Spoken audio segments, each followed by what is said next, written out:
desa yang tersebar di seluruh. Pak Adam bisa jelasin mengenai Puskut itu apa, Pak?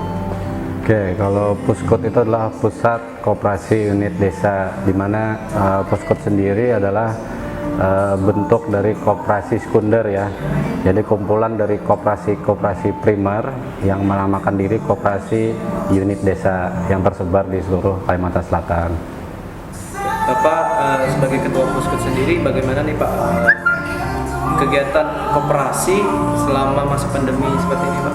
Oke, jadi di Puskut sendiri karena kebetulan koperasi unit desa ini masih dalam rata-rata dalam masa transisi ya, dalam masa transisi dari generasi sebelumnya.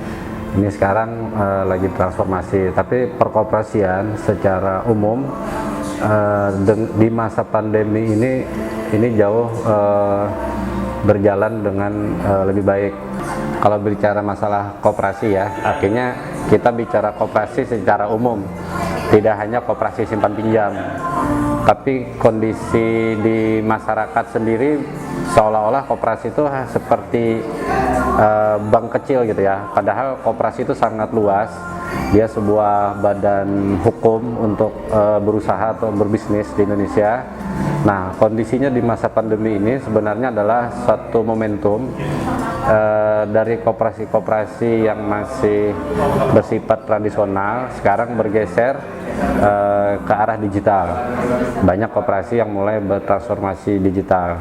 Contohnya seperti rapat akhir tahun, itu adalah sebuah kewajiban dari sebuah koperasi yang dulu harus kumpulin orang, anggota-anggotanya, sekarang bisa dilakukan secara online, jadi udah lebih efisien.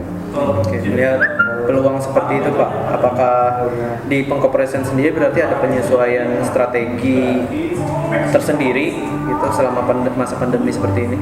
Ya, selama pandemi ini dan di era new normal ini banyak anak muda, anak-anak milenial yang mulai melirik ke koperasi, sehingga membuat koperasi ini semakin berkembang ya, semakin banyak peluang-peluang baru yang hadir untuk perkoperasian.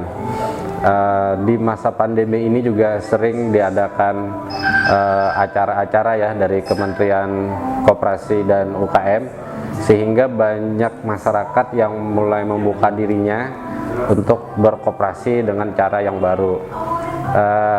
Berkoperasi dengan cara yang baru ini secara umum ada 3 macam, mulai dari Worker Cup, Startup Cup, dan Platform Cup, di mana sistem ini mengakomodir koperasi yang lebih demokratis dan juga lebih mengadopsi teknologi digital. Jadi dengan adanya pandemi ini lebih mendorong koperasi-koperasi untuk bertransformasi ke arah digital. Pesan untuk masyarakat nih Pak agar bisa menggerakkan koperasi yang sudah mulai berinovasi nih, apa tuh Pak untuk masyarakat? Ya, untuk masyarakat nih, pertama hindari dulu pikiran bahwa koperasi adalah tempat meminjam uang ya, karena itu yang paling sering bahkan saya temui sendiri di lapangan. Begitu dengar koperasi, orang langsung bertanya syarat-syaratnya untuk dapat pinjaman seperti apa. Jadi sebenarnya koperasi tidak hanya itu, koperasi lebih luas dari sekedar simpan pinjam. Bahkan koperasi di Indonesia ini sebenarnya lebih istimewa ya, lebih istimewa karena dia sebuah badan hukum yang mengakomodir demokrasi. Jadi pesan-pesannya untuk kawan-kawan semua, di masa pandemi ini saya melihat banyak sekali kawan-kawan adanya yang di PHK ya, atau pemutusan hubungan kerja, atau yang kehilangan pekerjaannya. Bahkan kondisi terakhir banyak yang berdemo dengan adanya undang-undang yang baru ya, undang-undang Omnibus Law tentang RUU Tenaga Kerja. Saya pikir tidak usah terlalu khawatir ke arah sana.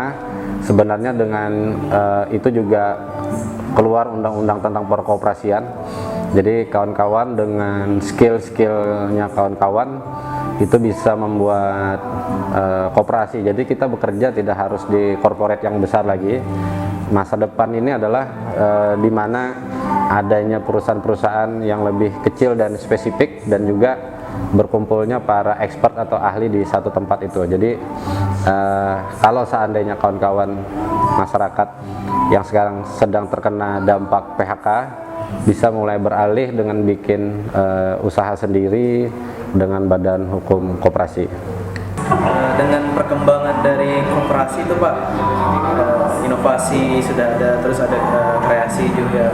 Ada pesan nggak nih untuk masyarakat bisa menggelorakan lagi nih Pak koperasi, apalagi di kala pandemi seperti ini gitu Pak? Ya, untuk kawan-kawan semua, di masa pandemi dan new normal ini kita juga sebagai masyarakat Indonesia kemarin dapat hadiah ya, yaitu undang-undang yang disebut dengan Omnibus Law. Nah, dengan adanya undang-undang tersebut yang katanya ada hal yang kurang pas untuk kawan-kawan tenaga kerja, sebenarnya di sisi koperasi kita bisa lebih mengakomodir kawan-kawan dari sisi pekerja untuk nanti lebih bisa berkreasi menggunakan koperasi ya. Jadi koperasi ini dia sebagai sebuah badan hukum yang memang mengakomodir para kawan-kawan pekerja atau para ahli gitu ya, yang terhimpun dalam koperasi ini, yang bisa membuat bisnis lebih kuat, fokus, dan lebih adaptif di masa depan. Dan yang lebih terbaik adalah selain para pekerja itu bekerja di koperasi, mereka juga menjadi pemilik atau pemegang saham di koperasi. Dan di sini keren banget dan cocok banget untuk kawan-kawan semua, apalagi anak-anak milenial ya, yang sudah cara berpikir dan mental kerjanya tuh lebih kreatif dan kolaboratif, apalagi yang sekarang mungkin terkena pemutusan hubungan kerja gitu ya. Jadi mungkin mereka bisa saling berkumpul dengan keahliannya masing-masing, membuat satu bisnis dalam bentuk koperasi, sehingga bisnis tersebut bisa lebih kuat dan dirasakan kebersamaannya dalam kepemilikannya. Ya, jadi di masa yang seperti ini tidak mustahil bahwa koperasi bisa juga menjadi seperti marketplace gitu ya, yang secara mudah bisa diakses para milenial, baik sebagai penyedia maupun sebagai pembeli atau pengguna gitu ya.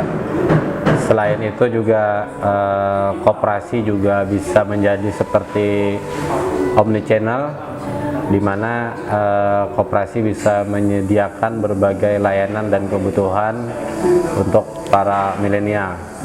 Nah, dengan model-model bisnis yang baru dan gaya kolaboratif ala koperasi ini, sehingga bisa menumbuhkan dan memunculkan banyak peluang.